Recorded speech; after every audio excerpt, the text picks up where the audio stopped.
goes with and she, oh my god, I can't talk. My brain. Welcome to Stargazing, a Stargate gazing podcast. I'm your host, Mary. And I'm your other host, Kathy. And each week we review an episode of Stargate alternating between SG1 and Atlantis. Hello. How are we doing? I'm fine. How are you? Doing okay. Excellent. Yeah. Just, not much going on beyond the usual. How about you? My semester's almost over, which is nice. That is good. One final exam left, and then I'm done. I mean, I have some other stuff that I'm trying to work on too, but that's like the main thing that I've got. And then I get a break for a bit. Woohoo! Yay! Yeah. That is good. We are in finals, I think, just started. And I have another, week and a half of work left before break. Excellent. Yeah. Yeah, our finals started on Tuesday. It is currently Wednesday, so yesterday. Yes, It feels like that was already a long time ago. It but really does. Yeah. Yeah, so I've had 2 finals as of today. I don't know why it feels like it was last week, but yeah. These weeks are long. They go on interminably. They really do. Yes. Yes, they do. It's felt like a very long semester. Yeah, it has felt like a long semester. We had an extra chorus rehearsal this week because we were at a concert on Saturday, and Yay! I was like, this is too much. I can't do this on Tuesday night. I'm so tired. And then we were going through a longer piece we're doing, and this is the first time we were meeting with the orchestra people who were playing with us. And she just basically did the transitions between the movements. Mm-hmm. And then she's like, okay, now we're going to run the whole thing. And yikes. Then people looked at their watches. It's 9:06 and we were supposed to stop at 9. And I was like, nope. And she's like, well, anyone who wants to stay can stay if anyone needs to go. And I was like, zoom, I am out of here. I'm so tired. Ridiculous. I can't stay another half hour. Right. One of the reasons I quit the orchestra that I was in is because the rehearsals went until like 10 p.m. and that was too late for me. Too late. Even 9 on a weeknight. Is pushing it. Yeah. And I'm like, 9:30? Nope, I'm out of there. Yeah. So I it's just too left. much after work. Yeah. So hopefully I didn't miss anything vital. Hopefully not. I'm sorry we won't be in attendance this time around. I feel bad. Don't feel bad. I missed some of yours, so. Did you? Yeah. I think there was at least one I was sick for, and yeah. Yeah. And I feel less bad. Are you doing anything? It is my nephew's birthday. Well, not yes. not actually on Saturday, but it is on Friday. Well, that's important. And then we've got family celebration for my nephew. Yay. How old is he? He will be 12. Wow. Yeah. That doesn't sound right. My formerly tiny nephew, then small nephew, then now nephew that is almost as tall as me because he is very tall for a 12-year-old. And I actually keep forgetting he's even that age and keep thinking he's older than that because he looks older than that. Wow. Yes, indeed. Bought him a new Zelda game because he's gotten very obsessed with Zelda on the Switch. Ooh. So, yeah. Very cool. Yes. The good auntie getting the cool presents. Yeah. Meanwhile, over on the other side of the family, we wanted to know what Jeff's brother's kids wanted for Christmas, and we were just told to get them pajamas. We're like, seriously? That's so lame. So we took matters into our own hands and just decided to ask the kids directly since their parents are only giving us lame options.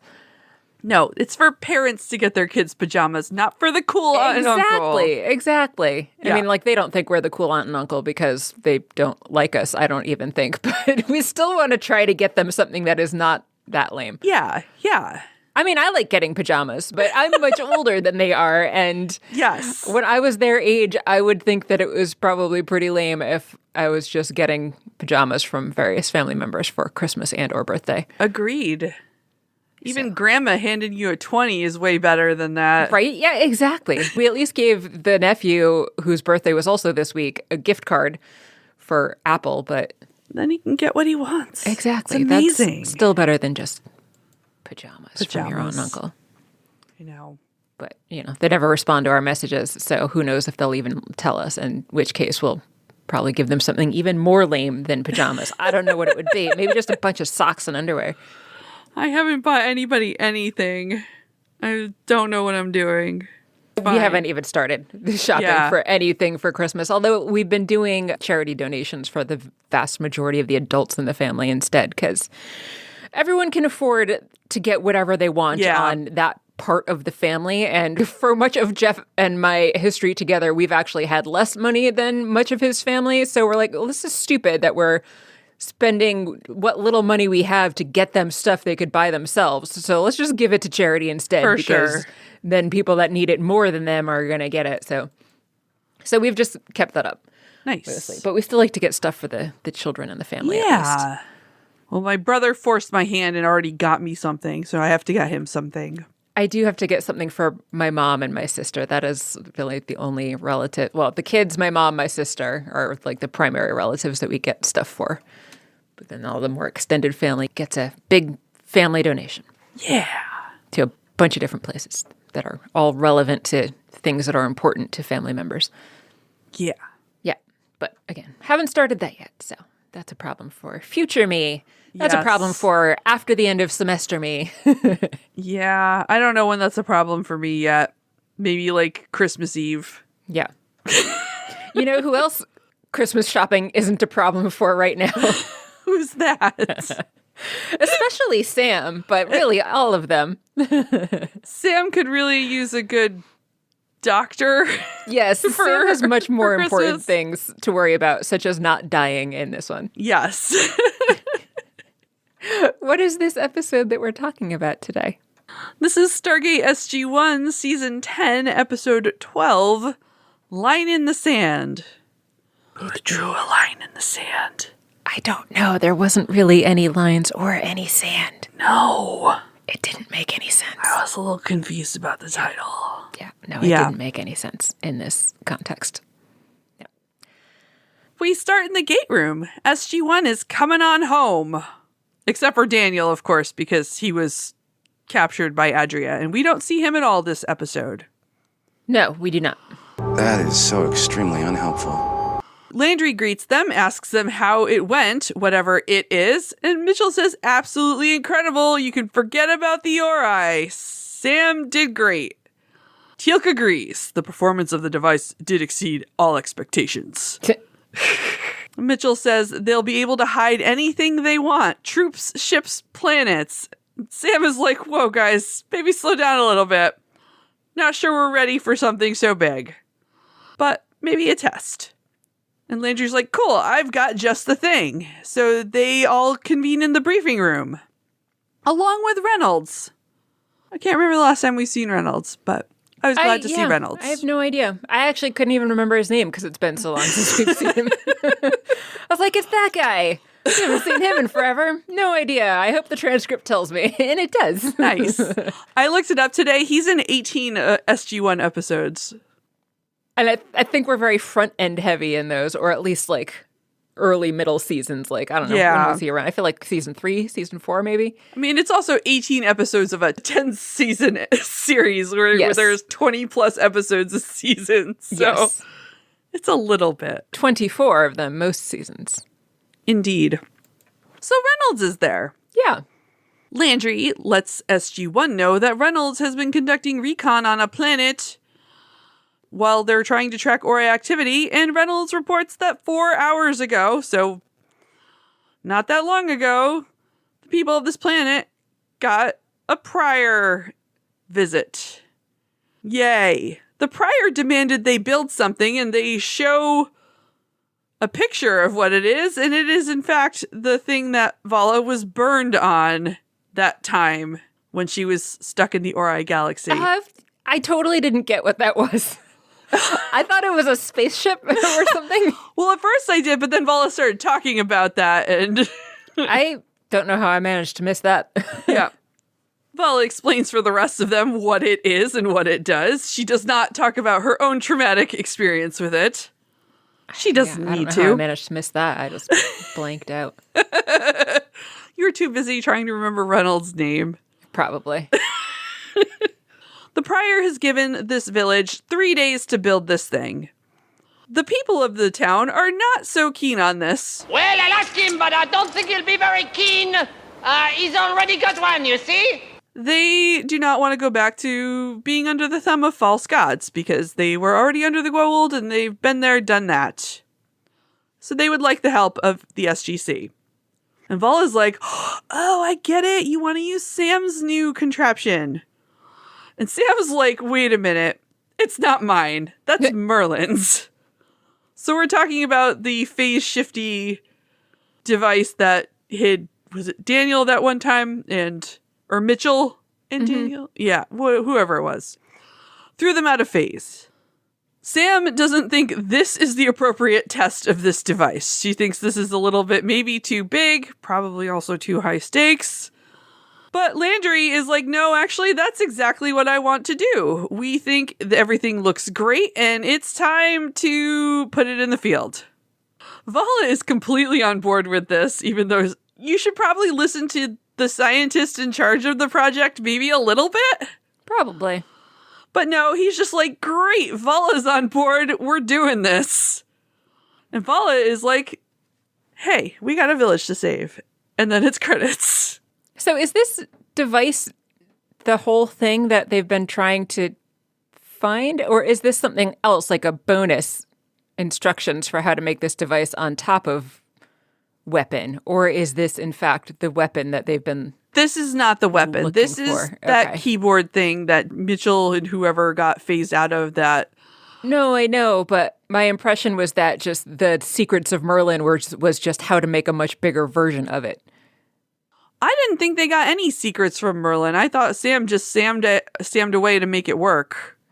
Okay. Because I was going to say, if this is all the huge weapon that is supposed to, like, take care of the Ori does, then that's really lame and anticlimactic. Yes, agreed. So I think this is a separate thing, which is confusing since we've been nonstop on about the frickin' Sangreal for, like, 1,000 years now. What? He says they've already got one. Well, can we come up and have a look? Yeah, exactly. Okay. Yeah. So, yeah, my impression had been that it was just a way to make a bigger version of that device. But okay, I'm hoping that you are correct and that there is a way cooler weapon still coming up at some point. I mean, I can't remember. Maybe we never find it. It's 100%. It's entirely possible. I don't remember either. Full MacGuffin doesn't even exist. Doesn't matter in the end. Indeed. Yeah. Next, we're in generic, old-timey Middle Ages village. They aren't even bothering to try to put any effort into pretending that these cultures are any different from any other anymore.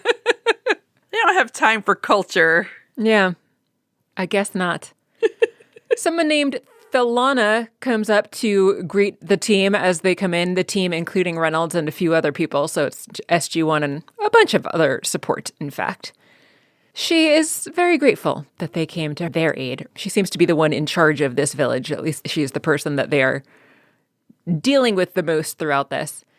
Some random person comes over and takes a big, heavy thing that Vala was carrying, and she is just delighted to not have to carry anything or do any work anymore. And so she asks Sam, don't you just love helping people? Sometimes later, everybody is in the library. I guess that's where Sam is going to be doing her Samming. They've got some Naquita generators, and Sam's got her laptop, and there's other equipment that they've got too. Thelana mentions that in the past, her ancestors had to record their history in secret because of the Gua'uld, and now this library is their legacy. So it makes sense to have the SG teams working here, and Sam is flattered. A lot of the people in this village are apparently concerned that this machine isn't going to work, or that if it does work, it's just going to end up making the Ori angry if the Ori come here and then are not able to find anybody, and maybe they'll retaliate. But Sam says, nope, no worries about that. It's going to take us all into another dimension. The priors will come back. They won't be able to see or hear you, and it's fine. Every time that they come through, hopefully we'll be here to hide you or whatever, which it did seem a little bit weird to me that like, they can't leave this device with these people. So what if the Ori did get angry and knew something was up and so left to get reinforcements and then came back and then they were there? But it does seem weird. One isn't. But we're not going to worry about that because that's not a thing they ever talk about. No, well, especially like, what if the Ori just went scorched earth literally on this planet and just decimated the entire surface? Or even if you phased back in, you no longer have a habitable planet. Right. This is also a good question. Very strange. Yeah. Yeah. Haven't we seen them do that on other planets? I can't remember if they did a planet-wide, but they've definitely like decimated entire settlements. Yeah. Oh, wait, no, they did. Didn't they destroy an entire planet? Yeah, I thought so. And the one with the you shall not pass staff weapon wave of energy around the entire planet. That's right. Something. Yeah. Yeah. So. Yeah. So, yeah. Good points. Good points that they're going to ignore in this show. Yes. Outside sometime later, Mitchell comes over to Vala and Teal'c, who are just hanging around out there, and says that Sam is all set. So they're going to give it a try. Mitchell makes a quick radio shout out to Reynolds to let him know that they're about to start the trial. Reynolds is actually back at the gate with his team currently. So once this device is on, they will not be in radio contact anymore. Reynolds understands. Mitchell tells everybody that they need to keep their arms and legs inside the village at all times. I don't know why they bother with pop culture references on this show with various locals all the time. Obviously, they're not going to get it. Because who would Mitchell be without unintelligible pop culture references and grandma stories? Very true. Who would he be? I'm John Cryer! Right. Jack also had a lot of pop culture references, although he did not have the grandma stories, though. That's true. Yeah. So they're going to get ready to go. Sam turns everything on, and we see a flash from where Reynolds and his people are out in the village. And Reynolds says, "We have the craziest job in the world." And I guess that's it for them because he says to dial out. So they're going to leave, which I thought was weird. Strange. They don't stay as like backup. Why did they even come? They didn't do anything. Introductions? I guess. Carrying equipment? I don't know. Maybe. I thought it was really weird that they just left. Yeah, it was very strange. I agree. Yeah. So I guess it was a successful experiment. Yeah. And yeah, that's that. It's finally night, so everyone's sitting down to a meal. Everyone's really, really grateful and happy for the team because the village is still phase shifted. Yeah, I think they're still waiting for the Ori to come back at this point. So it wasn't just a test. They turned it on, and that is the test. Right. Yeah. Okay. Seeing if the Ori can see them when they get there is the test. Thelana gives a speech. "We're grateful for our new friends from Earth. They're kind and generous, and they are helping us to resist the Ori." She thanks them all. But then there's a flash of light. Something's wrong. Sam says she thinks the displacement field has collapsed, so she's gonna go look into that. That's bad. "We are grateful, friends, for the thing you said you were going to do that is now broken." Is how the speech is revised. Yes. Sam and Mitchell go inside. Sam says she's got good and bad news. Mitchell wants the good news first. She explains that she has a failsafe that would stop something terrible from happening with this experiment if things go awry with the power. And that is what happened. So good news is that works, but the bad news is she thought she fixed the problem altogether so that wouldn't happen. And Mitchell's like, "Can you fix that?" But Sam does not look sure at all that she could fix that. So she doesn't. Fingers crossed. Sometime later, it's still nighttime. Mitchell, Vala, and Teal'c are out there looking for Thelana, and she's talking to, did we say his name yet? Matar? No. He's a fairly prominent character in this episode. I don't know exactly what his role is. Is he like a council person or just a village person? I was trying to figure out exactly what his role is. She's clearly in charge, but... Yeah, I assumed random village person, but you're right. He might be in some measure an authority figure because he does go around like talking to everyone and seems to be like speaking for everyone later. Or he could just be the busybody that everybody hates. Who's True. Way more outspoken than he should be about matters. But true. Yeah. We don't Hard find to know. We don't find that out. Mitchell asks if they have a safe place that they can take their people to. Another planet, cave, somewhere you can hide, just in case. Thelana asks, won't the Pryors go wherever we go? Yes, that is a very good question. And this is where Matar says that he thinks that maybe they should consider heeding the prior's wishes. So there's a little bit of dissent, apparently, on this planet. But Thilana says she refuses to let that stand because she is not going to be subjugated. She's not going to allow her people either to be subjugated into serving false gods again. So they need to stand their ground. Teal'c, though, points out that the prior is very powerful. So maybe still hide from them and worry about them following you later? But Thilana says that she doesn't want them to give up on her and them just yet. Mitchell promises that they are not. Oh, Mitchell. Full of promises. Indeed. The next day, we're back with Sam in the library where she's continuing to work on fixing the device. Mitchell comes in with coffee, but for some reason, they only got decaf. Where did you get it from? I don't know. He said they packed us decaf. Oh. So whoever packed their gear? I was thinking that maybe they sent it through on a Malp, but just hot cups of coffee. Like a tray of coffee. That morning. But I guess it makes more sense if they sent them through with coffee that they could actually make. That was my guess, but I like the Malp servant idea. Thank you. A battle, sir. I like it better. What's even the point? I wouldn't drink that decaf coffee. That's not true. I would drink decaf coffee. Yeah. I'm lying. I like decaf coffee well enough. I like hot beverages, so... Me too. It's nice to have a coffee even if it doesn't have caffeine in it, in my opinion. Sam is a little disappointed, but she does also drink it. Mitchell reports that Teal'c is watching the gate for the prior, and maybe he says, Sam, you could maybe hurry up, because we have to make a decision. Are you going to be able to fix this, or what? We can't leave the device here, because we can't let it fall into the prior's hands. Sam's like, yeah, I got that. All right, I've been working on this. I've done some things. It might work better this time. Maybe. Out by the Stargate, Teal'c reports that the Ori have arrived, but the way he does it is Mitchell asks, what's up? And Teal'c says, our time. And it was pretty good. Yes. The Ori have not come through the Stargate. They've come by ships. There are ships flying overhead. Uh-oh. That's bad. Yeah. Our time. The ships fly over the village. The villagers are like, what is it? Vala says they're checking for the monument that they were supposed to make so they could start burning people. Mitchell radios to Sam. They've got fighters. How are we doing? Can we please disappear now? Sam says a few more minutes, so she keeps working. Mitchell tells everyone to get inside and radios to Teal'c to get back to the Stargate. Teal'c responds that he is on his way.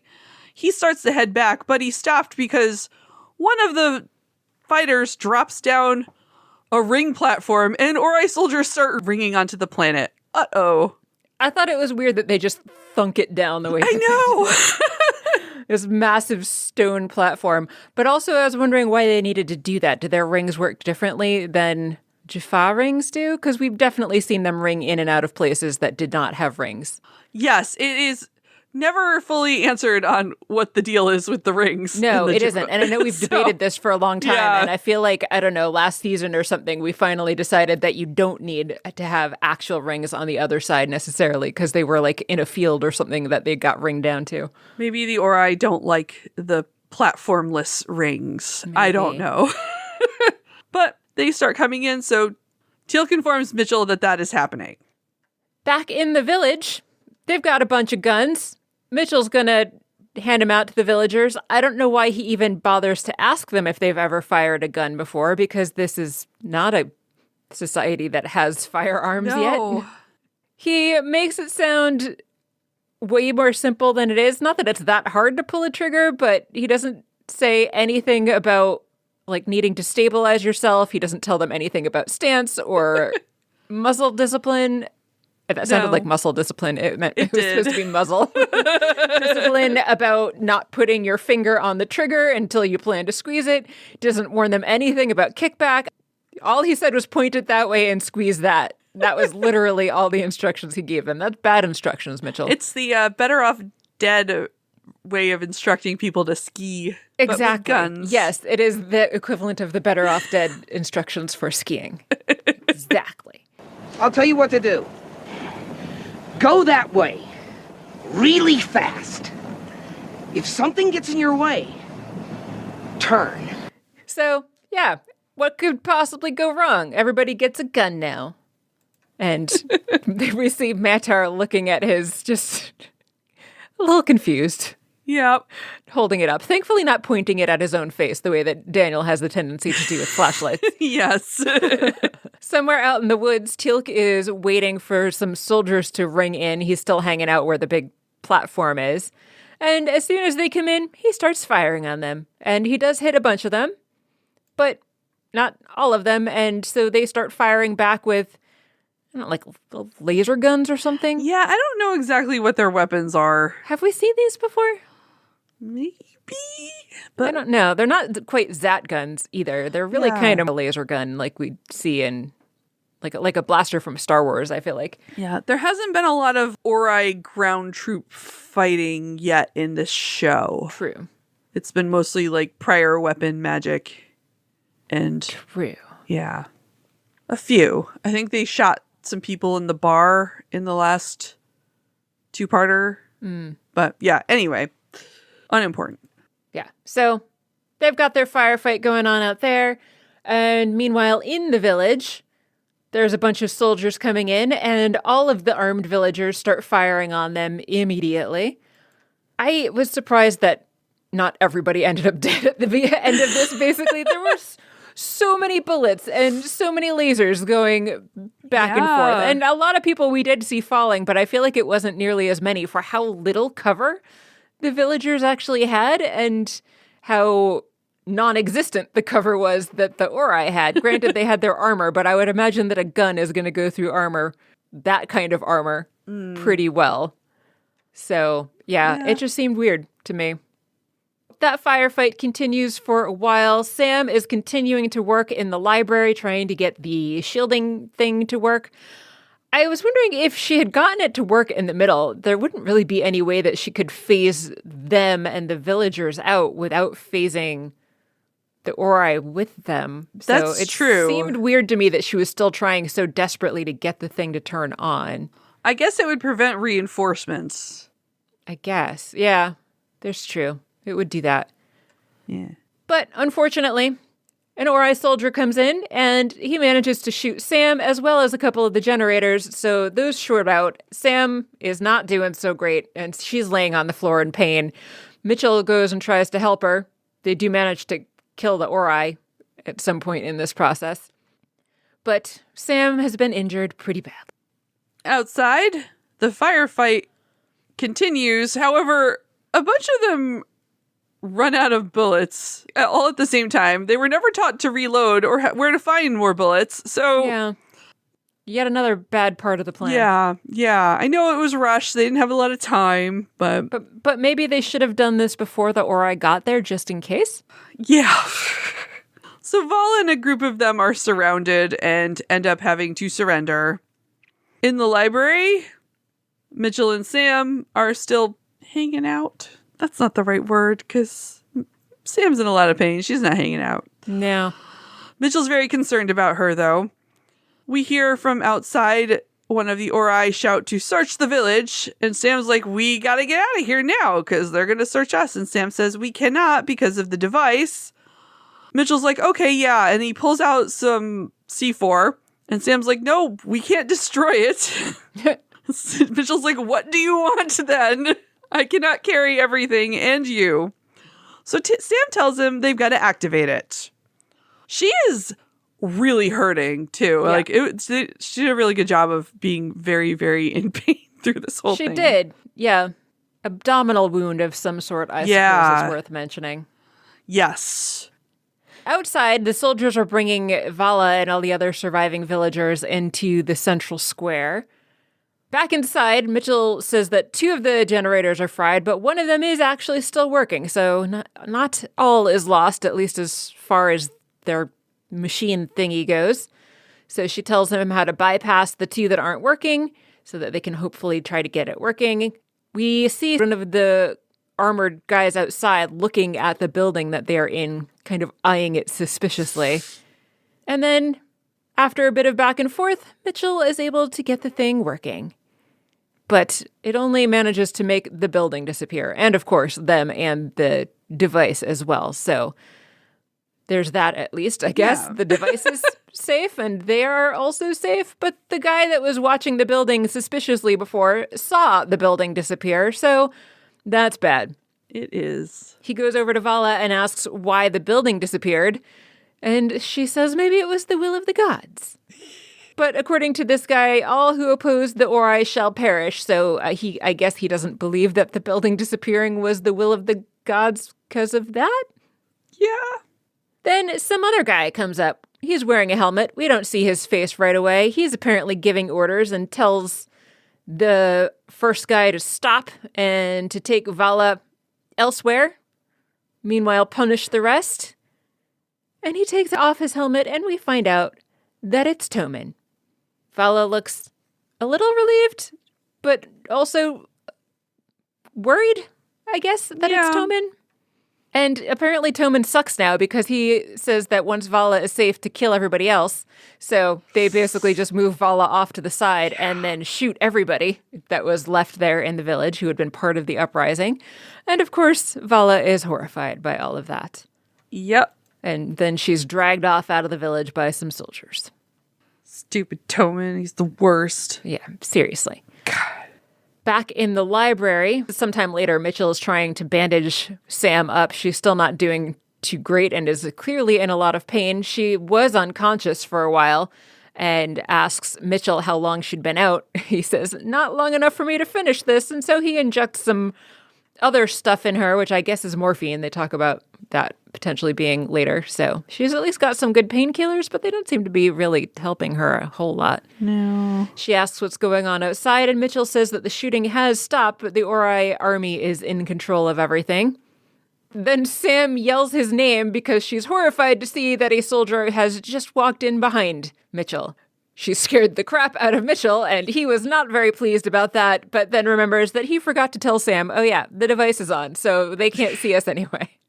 He doesn't know how big the field is, and he's pretty sure that it's just Sam and him that are in there. Mitchell did, of course, try to contact Teal'c and Vala, but as they said before, radios aren't going to work across this boundary, so no luck there.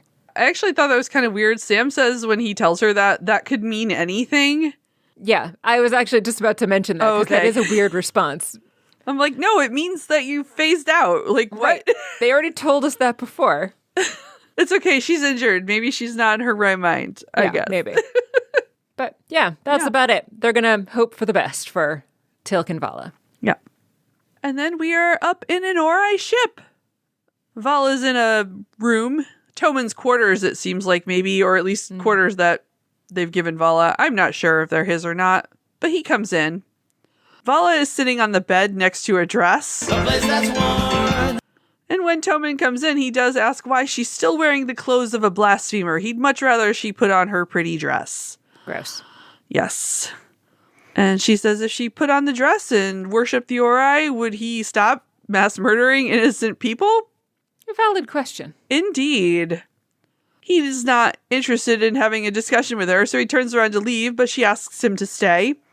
And she tries to appeal to him again. She's like, I know I've lied to you a lot, but we did have something once, and I knew you were a good man, not because of origin, but because you were just a good person, and you cannot like what you've become. And Tomin's like, you don't know me at all. I've always sucked. I was just better at hiding Exactly. But Vala's like, you must love me. Why am I still here? And he's like, obviously your daughter, because I would kill you otherwise.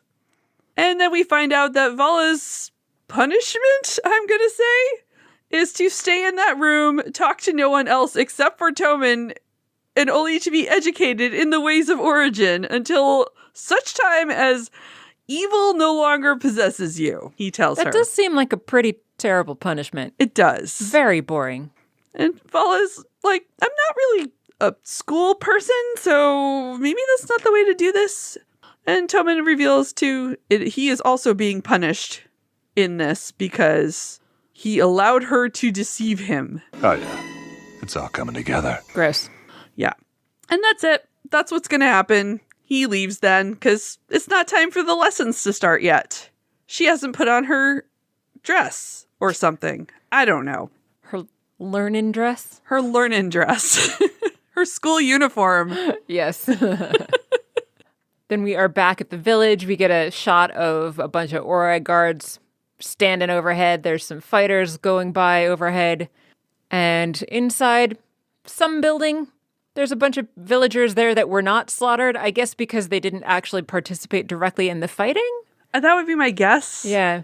They were among the ones hiding that they Yeah. need to... Yeah. Matar is there. Thalana is there. They're taking care of some people that are injured. Teal'c is apparently also there, hiding under a giant hood. Thalana and Teal'c have a happy little reunion. He's glad to see that she was not harmed in all of the chaos that was going on. She asks him about the rest of his team, and that's not great because he was hoping that she had seen them. He does not know where they are. Matar comes up at this point and talks about how he has spoken to many others, and they have decided that as village leader, Thalana needs to go ahead and just agree to embrace the origin on everyone's behalf, because that's going to be great. And then maybe we won't all die. But of course, she is horrified by that and said that Matar had no right to actually do that. So I guess maybe he is just some random guy. And also, she's not going to do that. Yeah. Teal'c, of course, tries to side with Thalana, but Matar is angry that Teal'c is butting in, essentially. Gods or not, no matter what Teal'c has to say about them being false gods. Dead false god. Their power is real, and same cannot be said for your people, Teal'c. He's out of line, but he's right. They had pledged to protect this village, and then when the time came, they were not actually able to do so. So he's got a point there. He does have a point. Yeah. And yeah, that's basically all he's come to say. He walks out, but also says that they're going to bow down to the Ori when they come back, or they're all going to perish. In the library, Sam is laying on a cot. She is not looking so hot. Why did they have a cot in the library to begin with? That's a good question. I don't know. Maybe it came along with their Butler coffee. A Malp cot. Yep. Mitchell has an idea. He floats by Sam, and that is to go around the village and plant some C4 and distract everyone with explosions. Yay. I know. Sam is not down with this plan. She doesn't even wait for Mitchell to finish what the rest of the plan is. Sam says, can't leave the device. And Mitchell says, I've got C4 for that too. Sam says, you can't sacrifice the device to save me, because this is our best chance against the Ori, since the Sangreal is a big giant lie. Tease. Tease, that's the word. Mitchell's like, well, that's not really working right now, so maybe don't worry about that. And Sam assures him, though, it will work. It just wasn't ready for this scale right now. And she says she's not going to make it either way, probably. She's very pessimistic this episode. She is. Uncharacteristically so. Maybe the pain's really bad. I don't know, yeah. Mitchell, though, is not going to give up on her. But Sam is like, no, give up on me. Yeah, basically. You're not going to make it dragging me along is her point, I think. Yeah. But Mitchell's not going to do that, I'm sure. Of course not. Yeah. Of course not, Sam. Why even bother suggesting? Because I you know know he's not going to also. Yeah. That's not how your team operates. Also, you're like the star of the show, so you're probably not going to die. Right. But she doesn't know that, I guess. Yeah. She's not like Daniel, who keeps dying and coming back. She just doesn't die. Exactly. Elsewhere, we're on an Ori ship. In whatever bedroom this is, whether it's Tomin or Vala's, who knows? And Tomin is just reading to her from the book. It's just a book. No harm ever came from reading a book. Something about Ver Omish being gripped by a famine and going to a prophet and asking for food. Vala interrupts him to ask how many people he's killed. He ignores her and continues to read about the prophet saying to be patient. because the Ori provides for all those who have faith, and this does become relevant if anyone's wondering why I'm sharing what the Book of Ori origin says. Markon did not believe. Vala continues to ask questions about whether or not he remembers their faces or are there too many to remember. He continues to not answer and just keeps reading about the prophet did draw a line in the sand. I guess that's where that came from. I was definitely paying way more attention to Vala than I was to what Tomin was saying. Yes, me too. Yeah. Whoops. Guess we have our answer. Yeah. So the guy was told that if he stepped over that line, then he could have a feast of wild berries. So the guy did. Vala asks what about all of the stories in the book that are about not killing? She says that he can preach all he wants to her, but she knows that he doesn't really believe necessarily that what is going on here is right. But once again, he just ignores her and says that the fruit on that other side was bitter and it didn't satisfy the guy.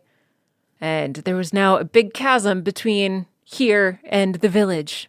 Vala has read the whole book, she points out. She's read the entire thing. She still does not believe it. It's not that she doesn't know it. It's not that she doesn't understand it. She just doesn't find it to be convincing. Meanwhile, Tomin says that the prophet told the guy to step across if he truly believed. Vala continues to talk about how the Ori are just a big manipulation and there's nothing in the book that says anybody should be massacred, so she knows that the book does not actually support everything that is going on with the priors and the Ori. Which made me wonder, was this book just written elsewhere? Was this a completely different religion initially that some corrupt ascended just kind of took over to be false gods of? My impression had always been that they originated this religion, but based on what Vala is saying about how the actions of the Ori and the priors don't support what's written in the book makes it sound like they actually just took it over, similar to how the Goa'uld took over other religions. Maybe their intention earlier on was not mass murder. Yeah, maybe. Until they got power hungry. Yeah. I don't know. Yeah. Tomin finally gets to the end of the story where Markon prayed for forgiveness and took a big step and was welcomed by the hands of the people back in the village. And Vala says that the Ori are not gods. Tomin backhands her across the face and she falls to the floor bleeding. Not cool, man. Not cool. And Vala just says, you should kill me now. And then he kills her. Yep. No. The end. The end. They blow up the planet. Everyone dies. Yep. A weird way to end a 10-year series. Yes. Anticlimactic. Yes. Even more anticlimactic than Merlin's weapon just being a disappearing device. Yeah. But I guess that didn't happen. No. Because we're back in the village after this with another scene. The Ori are doing their building searching now, and they come to the building where Teal'c and Thilana are, and come in. They want to know about the disappeared building. He wants to know what trickery is being used to hide it. Thilana tells him she's the leader of the village and they don't know what's going on. But if you have to ask us, you're saying the Ori can't see past such deception? Sounds kind of fishy, like they're not gods. Awfully suspicious. Indeed. Then this guy is like, we're going to burn your village to the ground if you don't bow to the Ori. Tell us where the talking llama is and we'll burn your house to the ground. Don't you mean or? Fine. Or we'll burn your house to the ground. Well, which is it? It's a pretty crucial conjunction. Break it down. What, you kidding me? This is hand-carved mahogany. Matar steps in, though, over Thilana's objections to tell the Ori soldiers that Teal'c is there. That Teal'c is not of their village, and he came with others to try to hide us. This guy sucks. He does suck. He sucks a lot. He goes to unmask Teal'c. Unmask is the wrong word. To remove his cloak. Teal'c's face has been shrouded this whole time.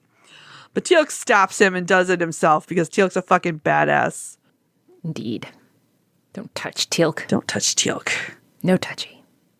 The Ori soldier is like, you've served the Ori well, and tells his other guards to seize Teal'c and Thilana, and also, by the way, Matar, which, shock. Yeah. Yeah.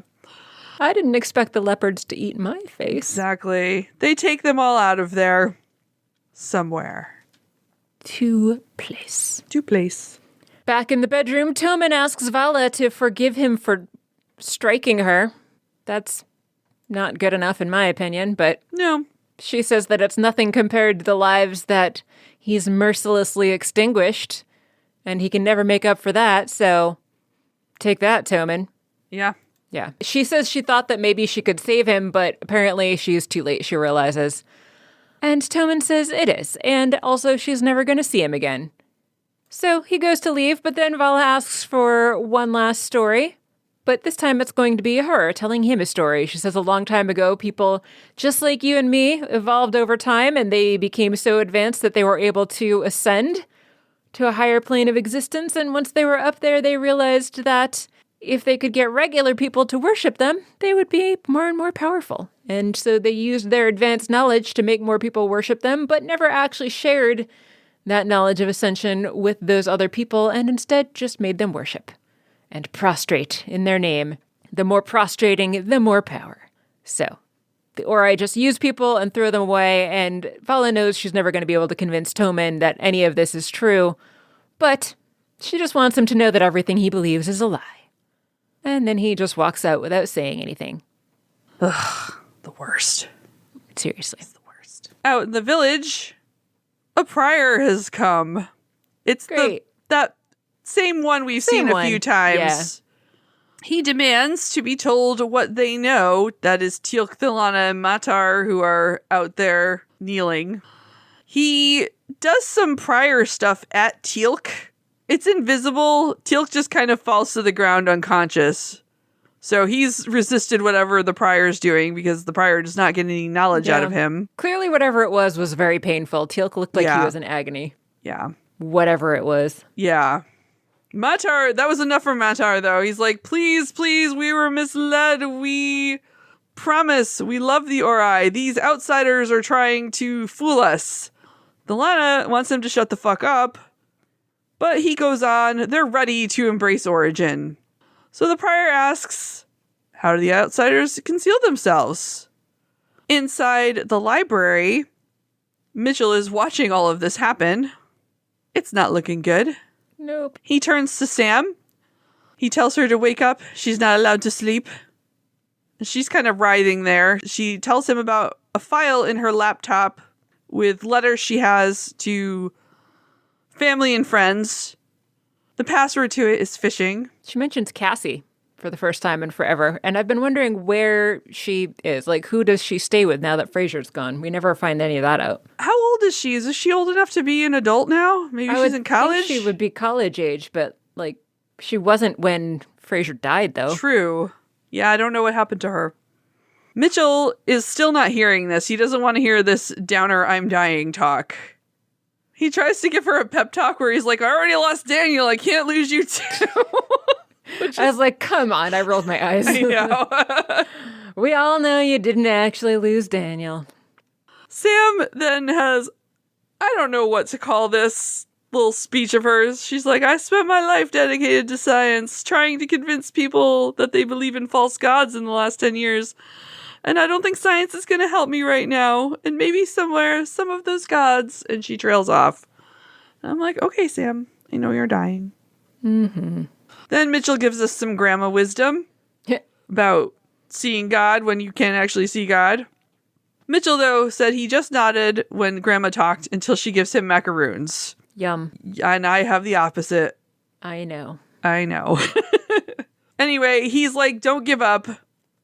Keep believing that you're going to make it. Tell yourself whatever you need to. And then the prior comes in. But of course, they're still phased, so he can't see them. But they are worried because he does try to prior power them back into existence. But it doesn't work. What? Crazy. True test of the weapon, I suppose it has passed. Yeah. And Mitchell says, score 1 for science. Woo! Yay! Science needs more points and more scoring these days. Yes. Yes, science! The prior leaves and he's threatening to destroy the village, which they've already been doing this whole time. Right. On the ship, Tomin greets the prior as he comes back up and begs forgiveness for failing to teach the mother of the Orosai. But this prior's not ready to give up yet. He's only just begun teaching her. There's still plenty of time. But Tomin calls her intolerable and says he needs to recuse himself because he is not going to be of any further use. His skills are much better spent being a commander. He basically just feels like he's wasting his time here, and his skills are just so important. The prior says that he has proven himself to be a ruthless and skillful warrior, so maybe you're right. Tomin's like, great, I'm going to head back down to the planet. Everything's going to be fantastic. But the prior says there's no point in that because they're done here. Tomin doesn't understand, but the prior tells him that they're just going to go ahead and destroy the village because it's useless. They don't really care about this planet that much. They're going to just kill everybody. Tomin asks why, and the prior says it's because they have been touched by evil. There's no saving them. Tomin, though, says that they eliminated all of the unbelievers, and the people that are left down there are ones that had agreed to follow Ori, but the prior says no. There are still a few down there, so we're just going to destroy them all, just in case, to make sure we've got them all. And he starts, as coincidence would have it, quoting the same story about Markon from before, saying that he walked away from the Ori to satisfy his hunger, but no matter how much he ate, he never felt full. And when he tried to run back to the Ori, they denied his pleas and struck down the village so that he couldn't come back. That is definitely not what Tomin told us before. Nope. Tomin actually even tries to point out to the prior that he was just by chance reviewing that very passage this morning, and that's not what happened. The prior says something about hands of the Ori enveloping those who welcomed him back, but he says it as though like the Ori are destroying anyone that might have tried to welcome him back. So he's basically twisting around the words that were written in the book. Yeah. And he says that because of that, the village surely was destroyed in that story. And anybody that stood by to tolerate whatever Markon was doing needed to be punished for it. Tomin is really starting to look skeptical and also mildly horrified at this point because he, to his credit, does continue to argue back against the prior that is not what the text was at all trying to imply in that story, that Ori gave Markon forgiveness because he realized his mistake and the village was not destroyed but was instead blessed with light, not destroyed in an explosion, because they were able to show the guy the way back to the path. The prior becomes extremely angry at this point because of Tomin's correcting him on the interpretation of the book. Tomin says it's not a matter of me questioning you, it's just not that what you're saying isn't how I was taught. But the prior tells him that there are many words, but only one truth. Shocking that a religious text would have multiple interpretations. Shocking. Very shocking. Yes. Also shocking that people could use words in a religious text and twist them around to say basically whatever they want them to say, no matter how horrible that might be. Also shocking. I've never seen anything like that before. No. Mm-mm. I am shocked. Shocked. Well, not that shocked. Kudos to Tomin for standing up to the prior, because that dude is scary. He is scary, and I was a little bit impressed, even though Tomin has proven to be a shitty person. Yes, he's a mass murderer, so not many points, but a little bit of points for that. Yeah. Back down in the library, Mitchell reports to Sam they're clearing out and they're going to bomb the village from orbit. It's the only way to be sure. The Ori he's speaking of course. He's like, we'll be okay though, because we're phased out, and the device will be okay, and they'll think that they wiped us out. However, he says they are going to kill all those people. So what are we going to do about it? Sam doesn't have an answer for him. Then we're in a different building with Teal'c. He's finally waking up from his prior ordeal. Prior ordeal. Anyway. The Lana is there. She apologizes. She tells him she told the prior about the device, and the prior has decreed the village destroyed if Sam and Mitchell don't become visible. Matar comes in then with his little posse that he's rounded up. He's got a big knife. He does. Teal'c is ready to go at it with these guys, even though he's just come off his injury. The Lana, though, stops him. She steps right between Teal'c and him and asks what Matar is doing. Matar is there because he wants to sacrifice Teal'c to prove to the Ori that they are not friends of the Earth people. Delana says, you are not going to do that. But Matar says, if you stand in my way, I'm going to kill you too. In the library, Mitchell says they need to expand the field around the village just for a short while so that the Ori don't decimate the whole village from space. Sam says there's not enough power, but Mitchell's not ready to give in. He's like, we gotta think of something. He goes to grab Sam some more morphine, which then she notices that the weapon of the Ori soldier that they killed is sitting there. She's like, oh, I got an idea. Back with Teal'c, Delana is trying to reason with Matar. She tells him killing Teal'c will prove nothing. And if the gods are worthy of devotion, then maybe pray to them instead of murdering people. Did you ever think of that? What? Yeah. She's like, I know you're afraid. We're all very scared. But if we are going to die, let's die in noble peace and truth of spirit. And she is slowly advancing on him and reaching out and taking the knife from him as she's saying this. And I 100% thought he was going to kill her. But he doesn't. He does not.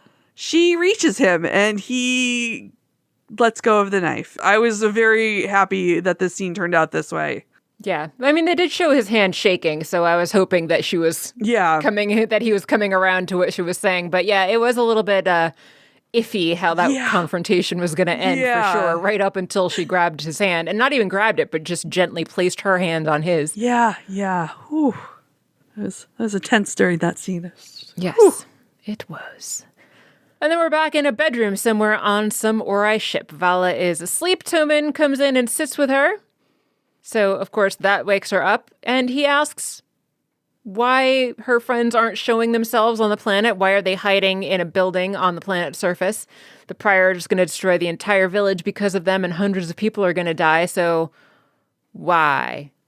Vala reminds him that they are innocent people that are going to be dying because of what Tomin says is her friend's treachery. And he agrees with her when she says that they're innocent. So he is apparently not happy with that. He's feeling bad about what's happening because he knows that a lot of people on the planet were willing to come over, and the Prior is just ordering them killed anyway, as we saw before when they were arguing. He tells Vala about the Prior changing the meaning of that Markon story to justify killing all the villagers. So she tells him that he should do something if he feels that it's wrong. But as Tomin points out, the guy's a Prior. You can't really go against a Prior, but Vala tells him that the people down there don't have to actually die, though, when there is somebody who can do something about it. Back in the library, Mitchell takes whatever crystal it is from the Ori weapon thingy and holds it up to Sam to see if that's the right thing. She says that the crystal that was in Merlin's device was depleted, so that's why they had generators hooking it up. But of course, all power devices work with all other power devices, so they can use that weapon power device to power up the machine again.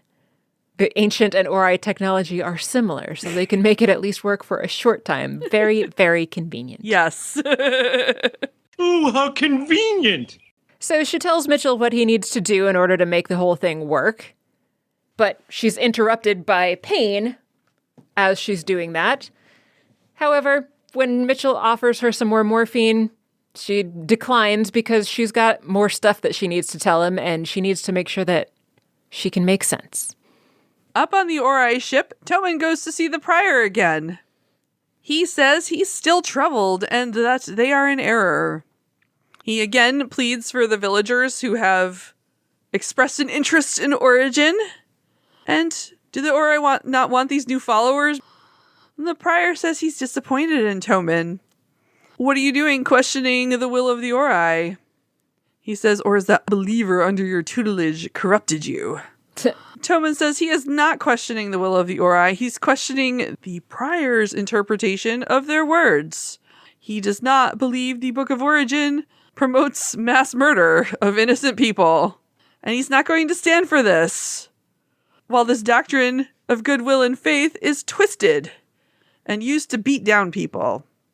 The Prior is enraged and says, "How dare you!" In the library, Mitchell puts the crystal into something. I don't know. Whatever it is that he needed to put it in, it doesn't matter. He gets a shock. Nothing's working, but he gets a pretty painful shock, and he is not pleased. But Sam says that it's a good sign that things are starting to look up. It means that there's some power in the system. She asks for her laptop, so he brings it to her, and he helps her sit up as best he can, but she's bleeding through her bandages, so shouldn't probably be sitting up. But she promises that she's okay, at least for now. Couldn't he have just angled the laptop so that she could use it while laying down? You'd think, but apparently that's not what happened. Yep. Back up on the Ori ship, Tomin and the Prior are still there, kind of at an impasse. The Prior pulls up a screen and tells Tomin to behold the hand of the Ori at work. They start powering up a weapon on the ship, and then they fire right at the village. Next, we're back in the bedroom where Tomin is rushing in to try to get Vala out of there. He says that she needs to come with him, and that the Prior destroyed the village. There was nothing that he could do, so just be quiet, be as quiet as possible.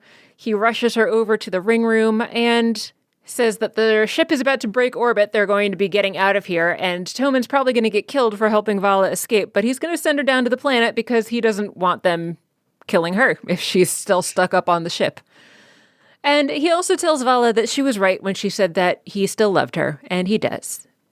So they have a little kiss, and Tomin says that really this is the best that he can do, but Vala's not convinced. She says that he can do more, but before they can have any more conversation, he activates the rings, and she goes down to the planet where it is just an empty space where the village used to be. She calls out to see if anyone is there at all, and then all of a sudden, the village and the remaining people appear all around her, looking happy. Tilk says, Vala Maldoran. And she goes running over and jumps on him. And it seems that they were able to expand the device just in time so that when the destructive beam came down, it phased them out right at the last minute so that it looked like the village was destroyed, even though it was not. Tilk radios to Mitchell, who is still in the library, to let him know that Vala's here. They also let Mitchell know that the ship has left and is probably not coming back since the ship thinks that the village is destroyed. So, great. Now let's get a med team for Sam right away. At some point later, we're back in the SGC. Sam's in the infirmary, looking well on her way to recovery. She's actually got her laptop out and is working in bed. Mitchell comes to see her, tells her she's looking better, and she reports she'll be a few more weeks and she'll be back in action. He then gives her a brown paper bag of macaroons, which I feel like is the worst way to give somebody baked goods. I don't know. It is a weird way to give them. Unappetizing brown bag full of crappy cookies. Delicious cookies. He baked them himself using Grandma's recipe. And she's like, cool, thanks. But she does not want to try one. She's like, I'll do it later. I'm feeling a little queasy right now. And Mitchell's like, it'll help you feel better. It's fine. So he basically makes her try to bite into the cookie. And she's like, oh yeah, they're so good. But he knows she's lying. She hates them. She apologizes for hating the cookie. That's about it, right? Now I want a cookie. Yeah, that is it. Yeah, that's where they end. She doesn't like his cookies. Yep. I'll take your cookies, Kim. Yeah. I'll go get some different cookies. Delicious. No, thank you. Did you like the episode? I did like the episode. Now that we are at end of episode. I did like it.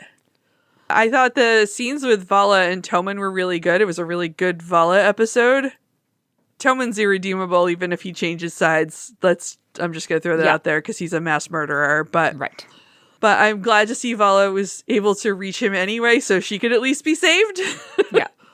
I don't know. I just thought it was a good high stakes-ish episode and it was interesting and it held my attention. Which some of these episodes I'm like, yeah, some of them lately have been a bit tedious. But yeah, this with Vala being captive and with the whole village being possibly destroyed and with Sam being injured and Teal'c possibly being killed by some idiot traitor, I thought it was a pretty good stakes episode and I thought all of the main cast was really good. Like Teal'c's expressions through the whole thing were so good. And Mitchell and Sam together were a good team. I don't know. Yeah, so I liked it. I thought it was entertaining. How about you? It was all right. It just feels so heavy-handed with the allegory, like the not Christianity, Christian religion here. that continues to bug me a little bit, but it was an okay story. Like I said, I actually did think that the shield was the weapon for like the entire episode, which I was like, this is so lame that this is all their weapon is. So that actually definitely put a damper on it for me. So if I hadn't thought that, then I probably would have been enjoying it a bit more. But it was fine. It wasn't a bad episode. It was interesting. It was paced pretty well, although it did drag a little bit in some places, I thought, but not bad, I would say. Not my favorite, but I didn't dislike it. What are we going to talk about next? Next, we are back to Stargate Atlantis with Season 3, Episode 12, Echoes. According to TVDB, the inhabitants of Atlantis begin to suffer ill effects when the planet's whale population begins migrating to the island city, bringing an unexpected harbinger of doom. Oh. Interesting. Over at TVDB, Taylor witnesses what appear to be ancient apparitions, which soon other people start to see. That's a poorly written sentence and quite different from what we got at TVDB. Yes, indeed. Well, we'll see what that's about next time. Yes, we will. Because I don't remember that at all. It sounds vaguely familiar, but not that familiar. All right. Anything else? I don't think so. Thank you so much for listening to Stargatesing with Kathy and Mary. Our fully listener-supported program couldn't be done without you. Show your support by telling everyone you know how awesome this show is. Find us at stargatesing.space. Reach us by email at stargatesing@gmail.com. Find us on social media at Blue Sky. Get some merch, tinyurl/stargatesing. And finally, show your financial support at patreon.com/stargatesing. Thank you for traveling through the gate with us. Catch you next time on Stargatesing with Kathy and Mary. I'm Mary. I'm Kathy. And you've been listening to Stargatesing, the end. The end.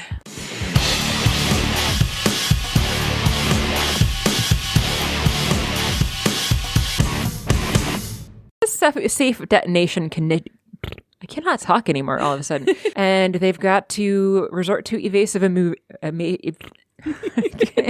can't talk anymore. Okay.